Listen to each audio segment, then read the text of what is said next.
YB Arifin Rahman, Esko Perdana Menteri. Hari ini diadakan majlis di mana kan?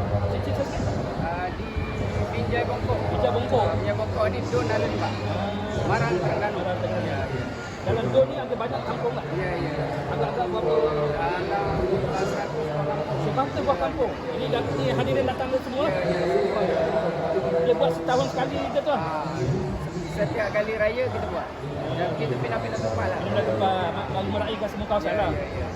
Macam nak kita apa sikit tempat raya ke apa kan? Jadi Alhamdulillah hari ni luar biasa hari ni lah. Ramai lah. Kedatangan yang luar biasa. Jadual kita pukul 11, pukul 10 dah penuh. Pukul 2 dah penuh tak tengok ni? Dan kita jangka pukul 2 lah habis. Kita cek nasi pun banyak lagi. Boleh lah.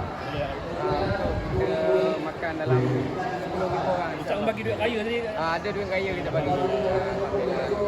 Terima